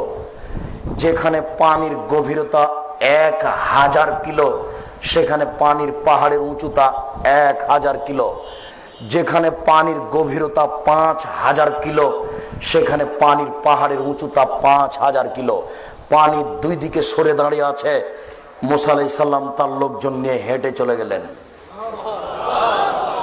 এর নাম ঈমান। সম্মানিত উপস্থিতি, আব্দুর রাজ্জাক সাহেব পরের কথা বলেন, আমাদের বাঁচার পথ কি? আপনি বললেন যে কোনো বিপদ থেকে বেঁচে যাব, ঠিক আছে বুঝলাম, বিচারের মাঠে কি হবে? যুবক শোনো, তুমি যদি আজকে জেনার পথ বন্ধ করতে পারো, শুধু কি হবে মানে, এদিকে দেখো, কি হবে মানে, বিচারের মাঠে তুমি বিশেষ ছায়াতলে থাকবে। 7 শ্রেণীর মানুষ বিচারের মাঠে বিশেষ ছায়াতলে থাকবে, তার মধ্যে তুমি একজন। 7 শ্রেণীর মানুষ বিচারের মাঠে বিশেষ ছায়াতলে থাকবে। তার 1 শ্রেণীর মানুষ হচ্ছে ন্যায়পরায়ণ বাদশা। 1 শ্রেণীর মানুষ হচ্ছে বাল্যকাল থেকে ইবাদতে অভ্যাসী। 1 শ্রেণীর মানুষ হচ্ছে মানুষকে ভালোবাসে আল্লাহর হস্তে। 1 শ্রেণীর মানুষ হচ্ছে নির্জনে কাঁদে, 2 চোখের পানি ঝরে। 1 শ্রেণীর মানুষ হচ্ছে গোপনে দান করে। আর 1 শ্রেণীর মানুষ হচ্ছে তুমি। তোমাকে মোবাইলে বলছে, আমি খালেদা বলছি, তুমি 11টার সময়তে আসো। তখন তুমি উত্তরে বললে, শোনো, আমি আল্লাহকে ভয় করি, তুমি জিন্দেগিতে আমার সাথে এই বিষয়ে কথা বলবো না, আমি আল্লাহকে ভয় করি। তুমি যদি আল্লাহকে ভয় করি বলে এই কথা বলতে পারো, আল্লাহর নবী ওয়াদা করেছে তোমার সাথে, সেদিন তুমি থাকবে বিচারের মাঠে বিশেষ ছায়াতলে। আমি তোমাকে কি দিয়ে বুঝাই শরীয়ত কি জিনিস? শুনুন, এই ছেলে, তোমার মার, তোমার বোন যেন নিরাশা না হয়, তোমার বোন এবং তোমার মা যেন নিরাশা না হয়। আমি যতই কঠিন করে বলি না কেন, আমি আসলে ব্যক্তিগতভাবে কিছু বলিনি, দুঃখিত, আমার কিছু করার নেই। আল্লাহর নবী এইভাবে কঠিন ভাবে বলেছেন। আল্লাহ নবী বলছেন, ইন্নাল মারাতা তুকবিলু ফি সূরাতি শায়তান ওয়া তুদবিরু ফি সূরাতি শায়তান, নিশ্চয় মহিলা শয়তানের বেশ ধরে আসে, শয়তানের বেশ ধরে যায়। বলো কে? তোমার বোন। ওই যে এখন দোকানে দাঁড়িয়ে আছে, ওই যে তোমার বোন দাঁড়িয়ে আছে। বলো ওর বাপ নাই, বলো ওর ভাই নাই, বলো ওর লজ্জা আছে, বলো ওর শরম আছে, বলো ওর হায়া আছে, বলো ওর ইতস্তবোধ আছে, বলো তার বোধগম্য আছে, বলো তার বোধোদয় আছে, বলো সে মানুষ, ও মানুষ একটা। ও জাতিকে জেনা করিয়ে জাতিকে জাহান্নামে ঠেলে দিয়ে নিজেকে ব্যবসা করে রুজি উপার্জন করতে চাই, সে নিজের বিদ্যা দেখাতে চাই। ও বন্য, ও বর্বর, ও অসভ্য, ও অশিক্ষিতা, ওর বোধোদয় নেই, ওর বোধগম্য নেই। ওই বেশ্যালয়ের মেয়ের কারণে আজকে মানুষ নির্দ্বিধায় জাহান্নামে চলে যাচ্ছে। তুমি বলো কি জাহান্নামে যাওয়ার এগুলি সবচেয়ে বড় পথ? তুমি বলো কি? আল্লাহ রাসূল সাল্লাল্লাহু আলাইহি ওয়াসাল্লাম বলছেন, ওই মহিলা, যেই মহিলা সাজসজ্জা গ্রহণ করে পুরুষের পাশ দিয়ে গেল, ও ব্যভিচারিণী, ও ব্যভিচারিণী, ও ব্যভিচারিণী।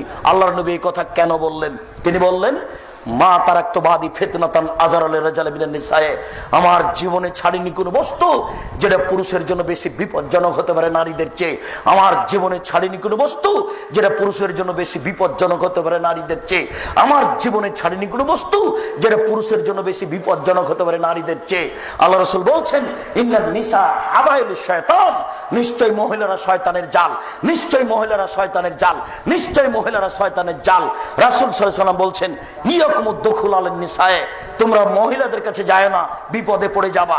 তোমরা মহিলাদের কাছে যায় না, বিপদে পড়ে যাবা। তিনি বলছেন, ইয়াকুমুল মুগীরাত, সাবধান, যেই মহিলার স্বামী নাই সেই বাড়িতে যায় না। সাবধান, যেই মহিলার স্বামী নাই সেই বাড়িতে যায় না। সাবধান, যেই মহিলার স্বামী নাই সেই বাড়িতে যায় না। তিনি বলছেন, কোন পুরুষ যেন কোন নারীর সাথে নির্জনে একাত্রিত না হয়, যদি হয় তাহলে তৃতীয় জন হবে শয়তান। কোন পুরুষ যেন কোন নারীর সাথে নির্জনে একাত্রিত না হয়, যদি হয় তাহলে তৃতীয় জন হবে শয়তান। তিনি বলছেন, ও নারী জাতি, তোমরা এমন জাতি যে বুদ্ধিমানের বুদ্ধিকে নষ্ট করতে পারো। ও নারী জাতি, তোমরা এমন জাতি যে বুদ্ধিমানের বুদ্ধিকে নষ্ট করতে পারো। এই ছেলে, তোমাদের এখানকার চেয়ারম্যান মাস্টার ডিগ্রি পাস মানুষ, খুব বুদ্ধিমান সচেতন মানুষ। এই দেখো এখানে গাড়িটা দাঁড়িয়েছে, তখন চেয়ারম্যান গাড়িতে উঠেছেন, উঠে দেখছেন যে একটা সুন্দরী মেয়ে একটা সিটে বসে আছে, পাশে একটা সিট খালি আছে। তো উঠতেই মেয়েটা হাসি মুখে বলছে, ভাইয়া বসেন।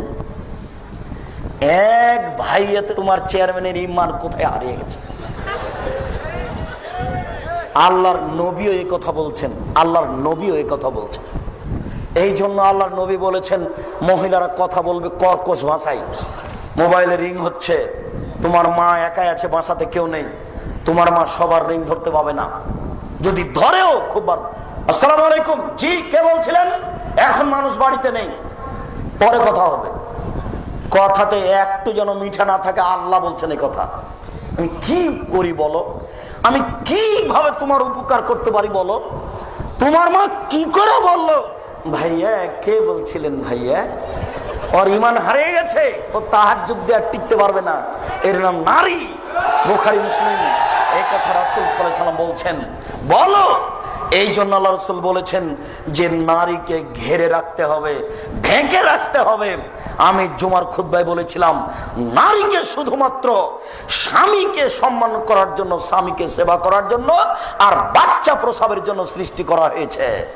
এই বাক্যটি হেডলাইন ধরে 3 নম্বর শ্রেণীর বদ নোংরা মানুষেরা বলেছে, ওই মহিলাও বলেছে, বদ মহিলা, যে এত বড় বদ মানুষের বাংলাদেশে জায়গা হয়, আমাদের হয় না।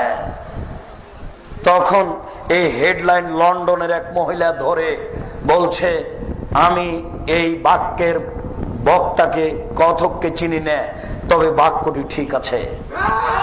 এই নিয়ে 3-4 পৃষ্ঠা লেখে নেটে দিয়েছিল, তোমরা অবশ্যই জানো। আমি বলেছিলাম, মহিলাদেরকে স্বামী সেবা এবং বাচ্চা প্রসবের জন্য আল্লাহ সৃষ্টি করেছেন, অন্য কাজের জন্য নয়। অফিস আদালত কোর্ট কাচারি শিক্ষা প্রতিষ্ঠান তাদের দিয়ে চালাতে হবে, এই জন্য আল্লাহ সৃষ্টি করেননি, তারা বিপজ্জনক বস্তু।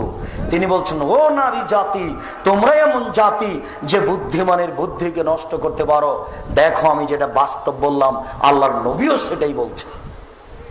শুনুন উপস্থিত বৈঠকের মুসলিম বোন, চিন্তা করবেন না, নিরাশার কিছু নেই। আপনি যদি আজ থেকে 4টা কাজ করতে পারেন, আপনার জন্য জান্নাতের 8টি দরজা খোলা। এই সুযোগ পৃথিবীর কোনো পুরুষকে দেওয়া হয়নি, এই সুযোগ পৃথিবীর কোনো পুরুষকে দেওয়া হয়নি। 4টা কাজ করেন, জান্নাতের যে কোনো দরজা খোলা। 1, সালাত খামসাহা, 5 ওয়াক্ত নামাজ পড়বেন। 2, সামাদ সাহারাহা, রমজান মাসের সিয়াম রোজা থাকবেন। 3, আতাদ বালাহা, স্বামীকে মেনে চলবেন। আব্দুর রাজ্জাক সাহেব, এটাই তো কঠিন হলো, কিছু করার নেই, এটা আল্লাহর দেওয়া বিধান। কিছু করার নেই, এটা আল্লাহর দেওয়া বিধান। আল্লাহর নবীও বলেছেন যে তোমার স্বামী তোমার জান্নাত, তোমার স্বামী তোমার জাহান্নাম। সেই তো তোমার জাহান্নাম, সেই তো তোমার জান্নাত, সেই তো তোমার জাহান্নাম, সেই তো তোমার জান্নাত। এটা আল্লাহর নবী বলছেন। তবে স্বামীর পায়ের নিচে জান্নাত, এই কথা মিথ্যা। মায়ের পায়ের নিচে জান্নাত, এই কথা সত্য। আল্লাহ রাসূল বলছেন তোমার স্বামী তোমার জাহান্নাম, তোমার স্বামী তোমার জান্নাত। সেই তো তোমার জাহান্নাম, সেই তো তোমার জান্নাত। কাজেই তুমি তাকে মূল্যায়ন করে চলো, ইচ্ছায় অনিচ্ছায়। আর আপনাদেরকে বলেছি, স্ত্রীর সাথে কোনোদিন খারাপ ব্যবহার করবেন না। স্ত্রীকে লালন পালন করতে শিখেন একটু। আল্লাহ নবী বলছেন পৃথিবীর মানুষ, স্ত্রীর সাথে 5টা নীতি পালন করো। 1, ফাকসুহা মাত্তাসাইতা, যে মানের খাচ্ছ সে মানের খাওয়াও। 2, অতেমা মাতায়েমতা, ফাকসুহা মাত্তাসাইতা, যে মানের পড়ছো সে মানের পড়াও, যে মানের খাচ্ছ সে মানের খাওয়াও। 3, অলা তুকাব্বে, কখনো কটু কথা বলো না। স্ত্রীকে কখনো কটু কথা বলবেন না। বলবেন না 3টে কথা। 1, কখনো বলবেন না তোমার ঠোঁট মোটা। একবার যদি ঠোঁট মোটা বলেন 10 বছর আপনাকে ভালোবাসবে না। 2, কখনো বলবেন না তোমার রং কালো। একবার যদি রং কালো বলেন অন্তত 12 বছর মনে থাকবে। আর জিন্দেগিতে কোনোদিন কখনো শ্বশুর শাশুড়িকে তুচ্ছ করে কথা বলবো না। এইভাবে বলিও না, হ্যাঁ তোর বাপ মানুষ নয়, টাকা দিতেছে টাকা দেয়নি। একবার যদি তুমি বলো, যতদিন তোমার সংসারে এই মহিলা আছে ততদিন বলবে না। জিন্দেগিতে 3টা কথা বলিও না। কখনো বলিও না তোমার ঠোঁট মোটা, কখনো বলিও না তোমার রং কালো, কখনো তার বাপ মাকে দোষী করে কথা বলো না। যুবক, আমি কি দিয়ে বুঝাই? ওর বুদ্ধি কম, তুমি তার সাথে একটু নরম হও। ওর বুদ্ধি কম, আল্লাহর নবী বলছেন তুমি তার সাথে একটু নরম হও। ও যখন খেপেছে, তুমি যদি বলো আমি পুরুষ, আমি কি কম? তুমি যদি আর একটু খেপো তাহলে এখনই তালাক হয়ে যাবে। ওর বুদ্ধি কম, তুমি একটু নরম হও। আল্লাহর নবী বলছেন তার বুদ্ধি কম, নারী জাতির বুদ্ধি কম, একটু তুমি নরম হও। এই কথা আল্লাহ রাসূল বলছেন। শুনুন, শুধু খালি বলবেন তুমি এত সুন্দরী, তুমি এত সুন্দরী, তোমার মতো কোন সুন্দরী আমি নারী দেখি না। দিন রাত পাটি বেঁধিতে রাজি আছে, সেবার শেষ নেই। কোন সময় প্রশংসা ছাড়া উল্টা কথা বলবেন না। 4, আল্লাহ তাজরে বলা যে মুখের উপরে মারবেন না। 5, আল্লাহ তাতর কাফিল বাইতে, তোমার বাড়ি ছাড়া তাকে কোথাও যেতে দিবা না। বলো গার্মেন্টস চলে কি করে? তোমার বাড়ি ছাড়া কোথাও তুমি যেতে দিবা না। চাচির বাড়ি যেতে পাবে না, খালার বাড়ি যেতে পাবে না, নানির বাড়ি যেতে পাবে না, ভাবির বাড়ি যেতে পাবে না, মায়ের বাড়ি যেতে পাবে না। জরুরি কারণে যদি মায়ের বাড়ি যাই আপনাকেও সাথে যেতে হবে। 3 দিনের বেশি থাকতে পাবে না শ্বশুর বাড়িতে আপনার স্ত্রী। 3 দিনের বেশি যদি থাকে তাহলে খাওয়া খরচ দিতে হবে। বুঝাতে পারলাম না? 3 দিনের বেশি যদি আপনার স্ত্রী তার বাপের বাড়ি থাকে, প্রতিদিন খাওয়া খরচ দিতে হবে। আবার ভালো করে বুঝেন, আল্লাহর নবী বলছেন তোমার স্ত্রীকে তোমার বাড়ি ছাড়া কোথাও থাকতে দিও না, কোথাও যেতে দিও না। জরুরি প্রয়োজন ছাড়া চাচির বাড়ি যেতে পাবে না। বলো যুবক, বাজার আসতে পারে কি করে? বলো ওর বাপ আছে? নেই। বলো ওর স্বামী আছে? নেই। কারো পুরুষকে নিম্নমানের লোককে আব্দুর রাজ্জাক স্বামী বলে না। কারো পুরুষকে নিম্নমানের লোককে আব্দুর রাজ্জাক বাপ বলে না। বাপ হওয়ার জন্য মেজাজ হতে হবে। তুমি থাকো, বাজার আমি এনে করে আমি করে দেব।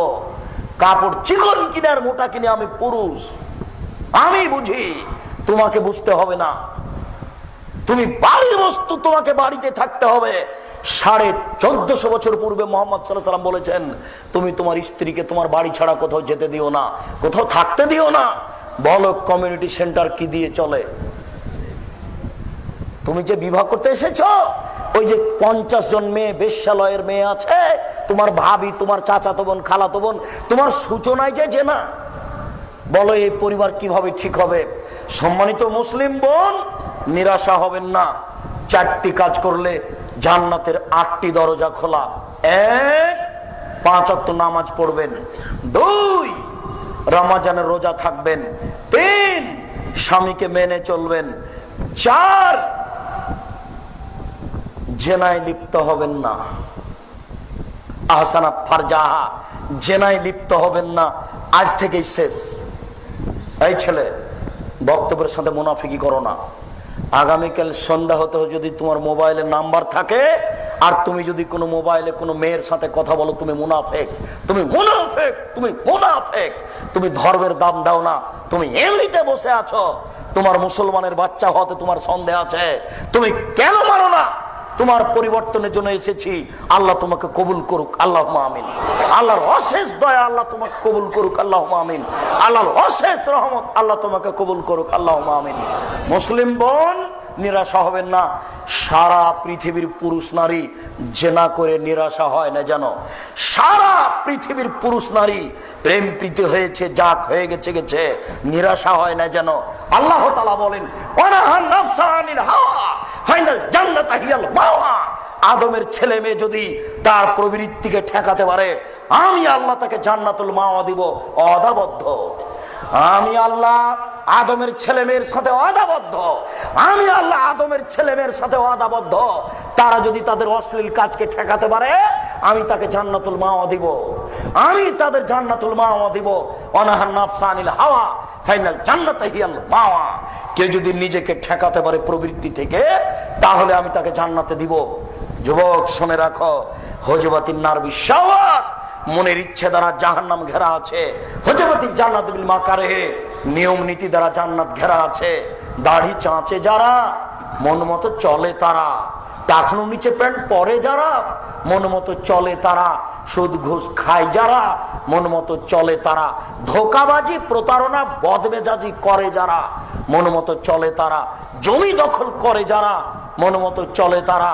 মিথ্যা কথা বলে যারা, মন মতো চলে তারা। গীবত করে যারা, মন মতো চলে তারা। মন মতো চলে যারা, জাহান্নামে যাবে তারা। ছোট ব্লাউজ পরে যারা, আমি ছোট ব্লাউজ হারাম বলিনি। এই ছেলে শোনো, তোমার মা ছোট ব্লাউজ পরতে পারে, আমি বলেছি তোমার মা সালোয়ার কামিজ মেক্সি চাদর পরবে, শাড়ি নয়।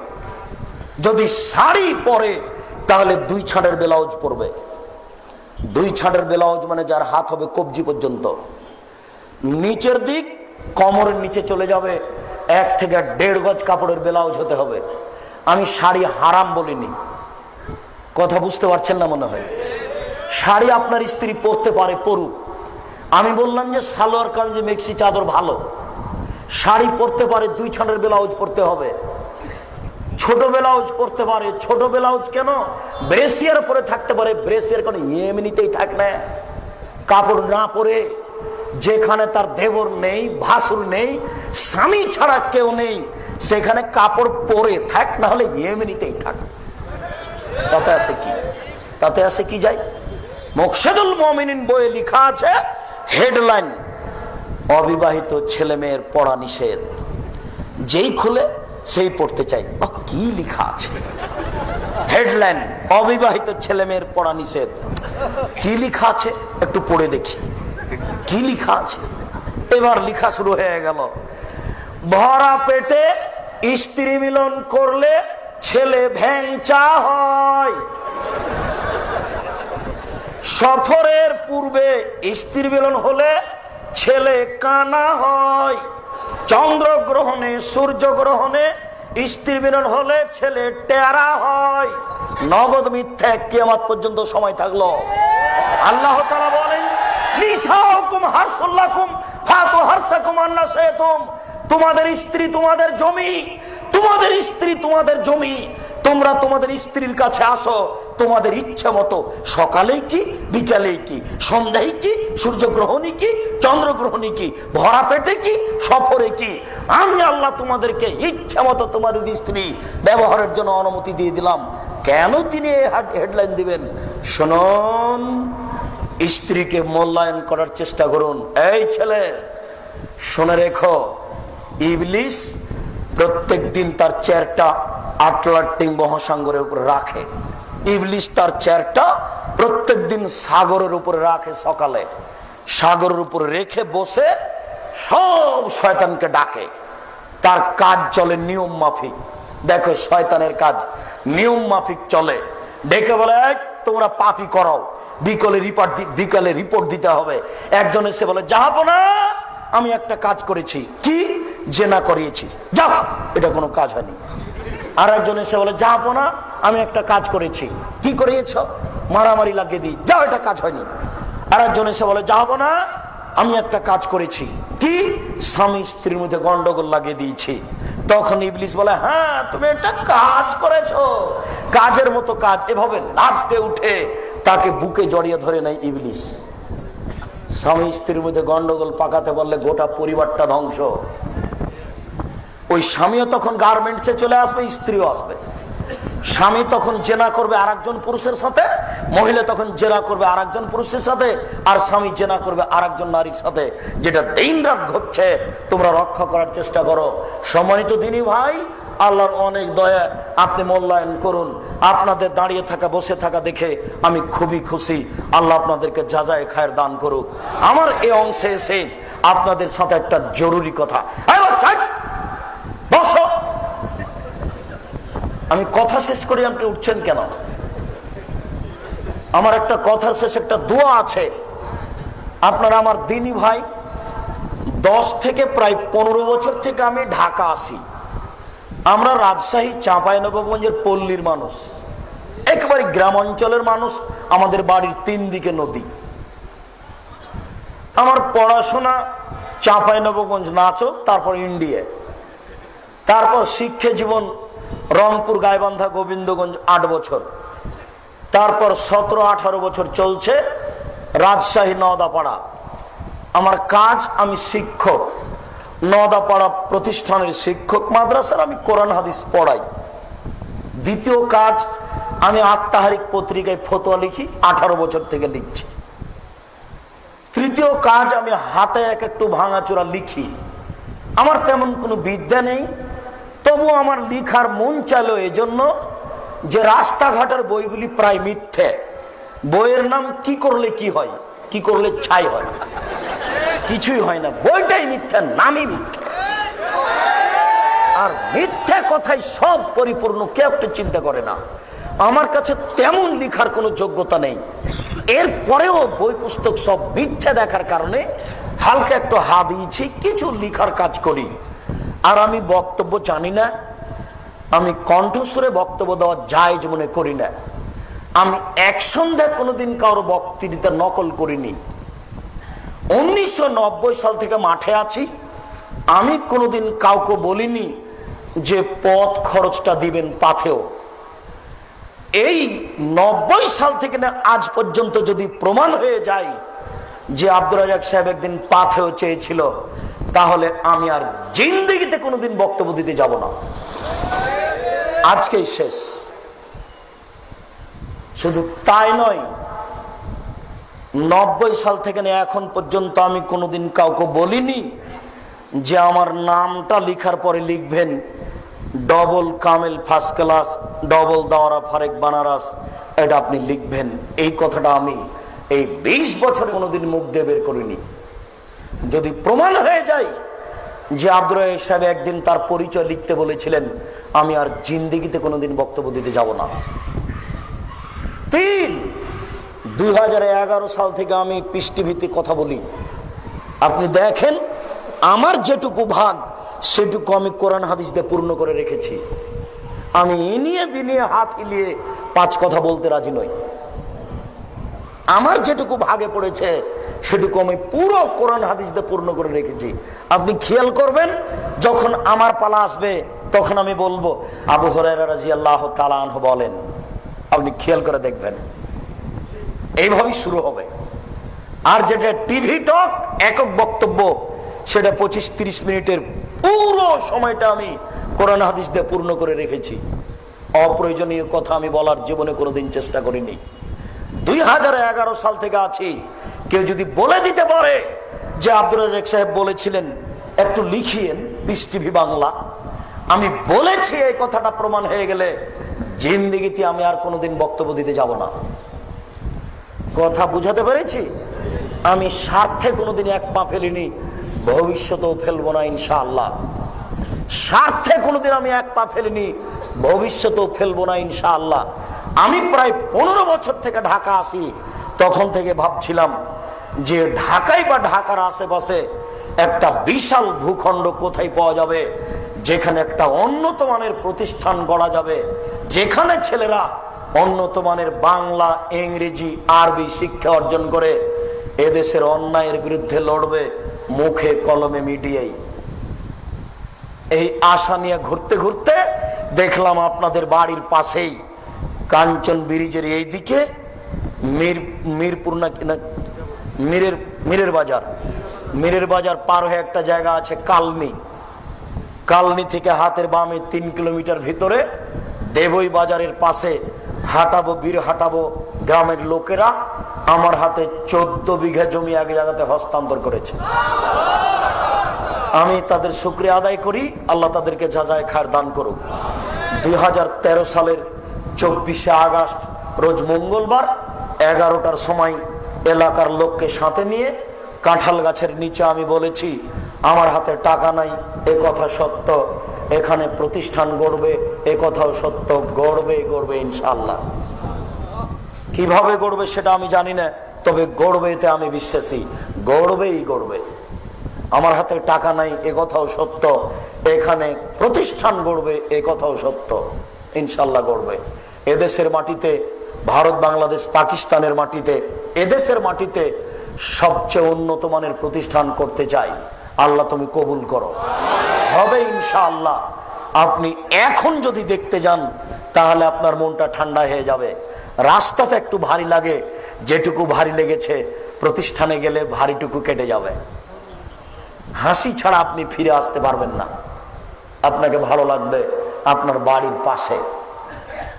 এখানে যেটা আমি আপনার কাছে দাবি রেখেছি সেটা হলো এই, একটু আল্লাহর কাছে দোয়া করবেন, আল্লাহ আব্দুর রাজ্জাক সাহেব যে কাজটা করছেন এটা তুমি কবুল করো। আমি এইটুকুর আপনার মুখাপেক্ষী, বেশিরভাগ আপনি খালি বলবেন আল্লাহ আব্দুর রাজ্জাকের এই কর্মটা তুমি কবুল করো, আল্লাহুম্মা আমিন। ওখানে কবুল হয়ে গেলে আর কেউ ঠেকাতে পারবে না, আর সম্ভব নয়।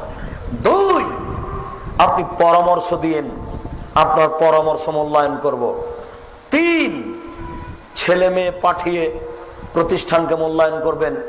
2015 সালের 3রা জানুয়ারি মেয়েদের প্রতিষ্ঠান চালু হয়েছে।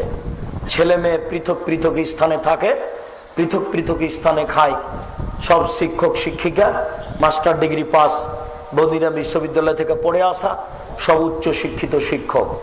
উন্নত মানের শিক্ষা দেওয়ার আমরা প্রাণপণে চেষ্টা করছি।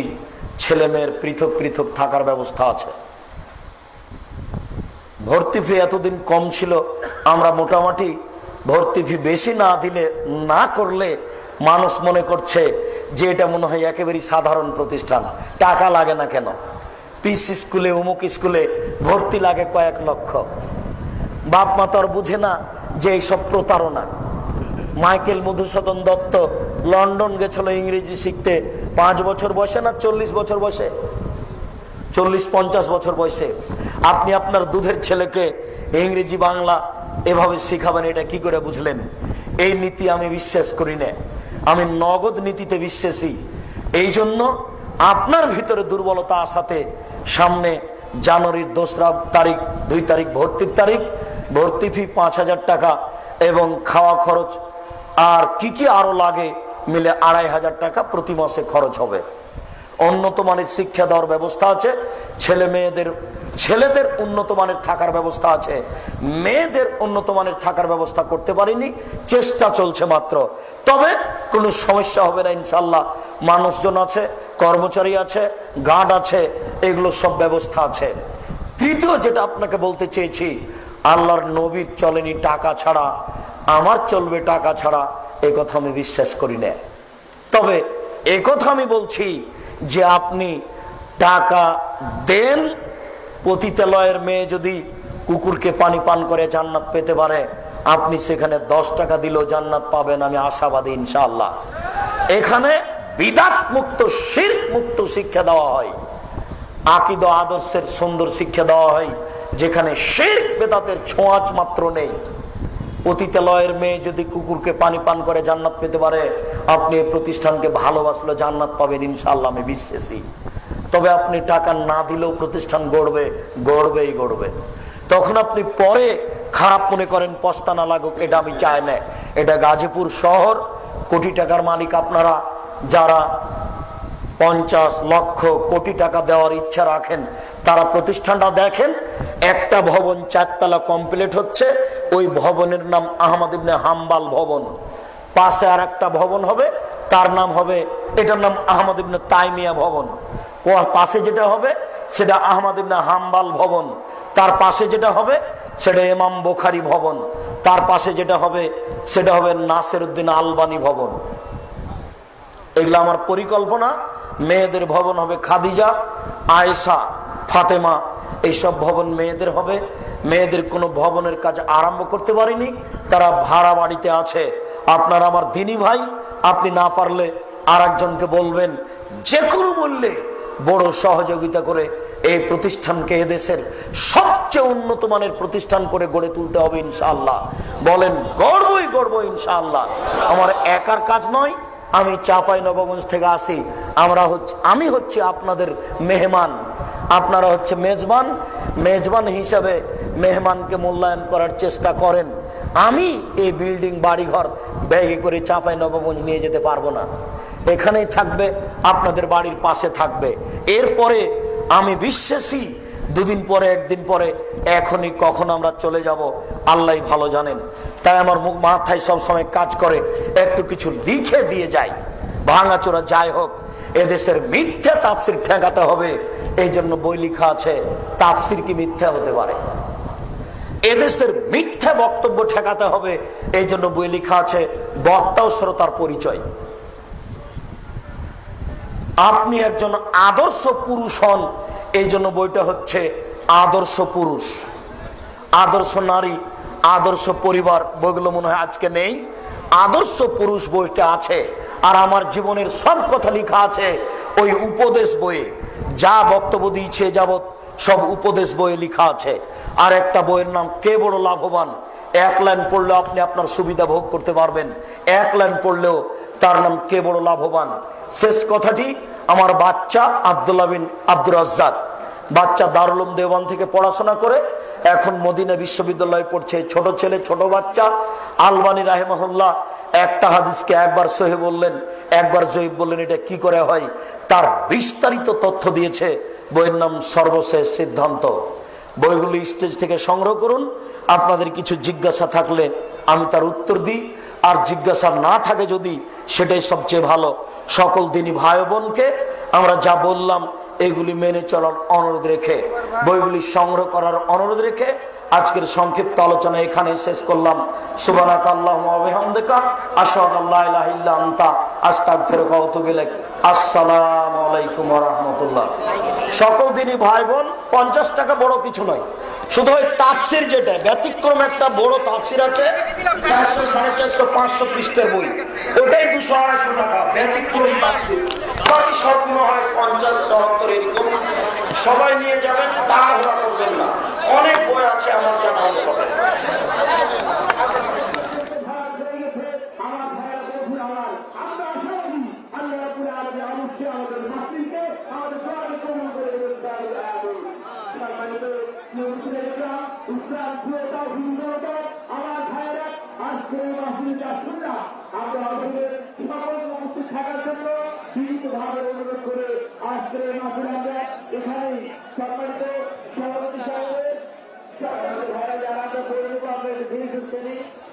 পর্যাপ্ত পরিমাণ আছে, আমাদের বই পর্যাপ্ত পরিমাণ আছে। আমরা নিয়োগ পেয়েছি, আমরা ধীরে ধীরে নেই, আমরা শৃঙ্খলা করবো না, আমরা শৃঙ্খলা বজায় রেখে আমরা ধীরে ধীরে করে নেওয়ার চেষ্টা করবো ইনশাআল্লাহ। আর সকলেই মেরে দাবি করে বইয়ের দাম অবশ্যই দেওয়ার চেষ্টা করবো। আসসালামু আলাইকুম ওয়া রাহমাতুল্লাহ। আপনারা যারা বই নিচ্ছেন যদি লাইন ধরে বই নেন মনে হয় সুন্দর হতো, লাইন ধরে বই নিতে পারলে সুন্দর হতো। আর আজকের এই বিশাল ওয়াজ মাহফিলে যারা দূর দূরান্ত থেকে এসেছেন, আপনারা